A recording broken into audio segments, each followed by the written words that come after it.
And so what we're going to talk about today is I'm going to go through a little background on where we've come from as far as digital publishing, and how we got to today, and generally the mess that digital publishing is in today. We'll go into the must-dos for digital publishing. In other words, what do you have to satisfy to the reader today? And then we'll look at Anvil, and we'll tackle that mess head on. And I'm going to show you the front end, more of the reader experience, and then I'll show you the back end on how to actually manage the system with Okay, sounds one great. dashboard. Yeah. All right. So here we go. So we're going to talk about how we got here, and I know you're very well aware of the print side, the way it used to be, 20 years ago, where you had really beautiful, um, fairly expensive, and a physical object that you had to ship that people were willing to pay for. And then the internet came along back in 1995. It started to become popular, and all of a sudden websites started to crop up. They're really not as beautiful as print editions, but they certainly ran faster. They were much cheaper to put up, and today they're almost free. And so we have um, uh, um, uh, I don't know how to put it, but we have sort of a crash, especially from the print world into the digital world, where really everything changed. And so this what happened in phase one, or sort of stage one, is all the print publishers took their magazines and moved them into PDFs and into flip books, and Right. put them online and figured, oh, we're done, right? But what Jesse mentioned earlier is the problem with that is that those articles that are on the website in a PDF or in a flipbook, they're essentially locked away from the way the modern reader finds stuff. So when you go to Google and you search for an article on any topic, you generally don't get PDFs, and you definitely don't get flipbooks.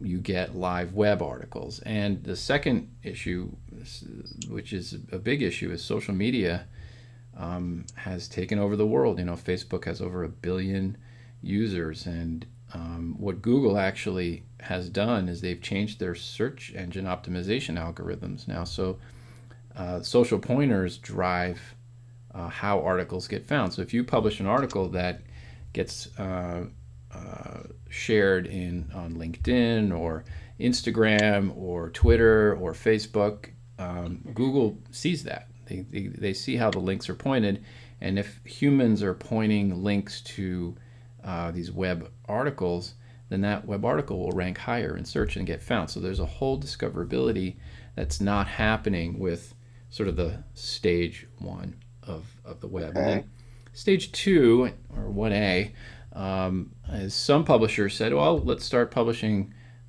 content, let's start charging money for it. But hard paywalls came out, which was essentially you had to you had to decide which articles were free as teasers, um, and the reader really was limited to those articles.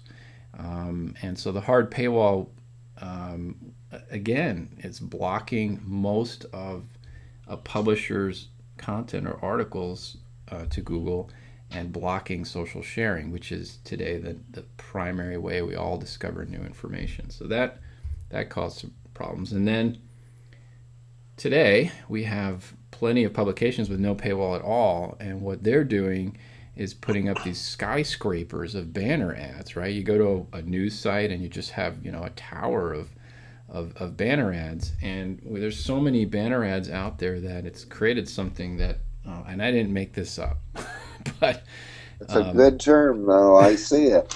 yeah, The bannerhead blindness. I see that. I it, look at some sites and it's like, I don't even want to filter through all this crap. right, exactly. It's Can just, I add something in here? yeah. Another problem that we have here with this older model is what I call the expectation of free. Mm, The Okay. web users any came became accustomed to the idea that anything they were reading through a web browser was free, and so publishers answered by locking down their content and saying, if you want it, we're going to charge you.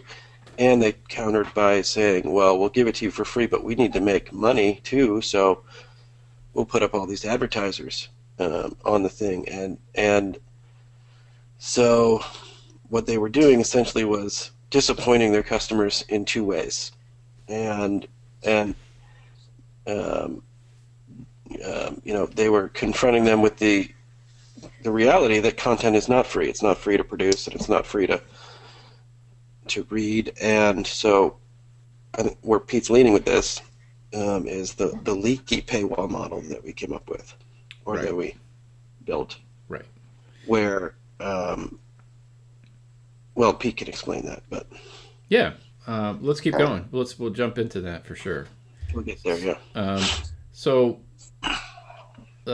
phase one is coming into today. Phase two, where this is about a month ago. New York Times reported that over 55% of their readers are actually reading on their phones, and which makes sense. That's how we live today. We're driving.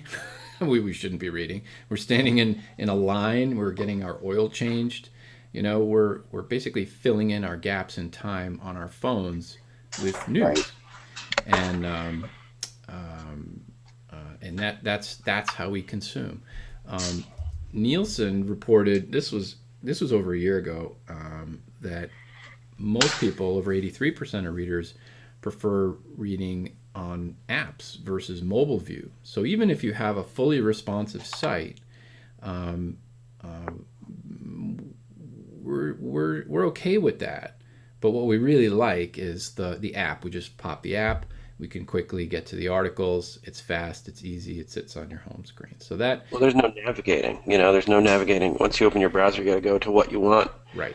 And if there's just a button on your phone for what you want, you just Yep. prefer that 9 times out of 10. Well, if you have like those, what do they call them, badges, Yep. it's like I might get a text, and it's like I see this with my weather app all the time. It's like, oh yeah, there was some, I was in a meeting and I got a notification about rain or something, Mm-hmm. but a lot of times life is busy and we're so distracted, and then I'll look at my phone and go, oh yeah, what was that? Yep. And so Right. those little reminders, I think, are very beneficial. Oh, absolutely. Yeah, we live for notifications on our phones today. It's just amazing. Okay. So, and then the issue publisher really has the hardest here, because PDFs and flipbooks, they really are difficult to read, especially on phones. You have to pinch, you have to zoom, and the trouble with today's society is time is our enemy. We don't want to fuss with anything. We just want the info, and we want Right. to tap it and go to the story and read it.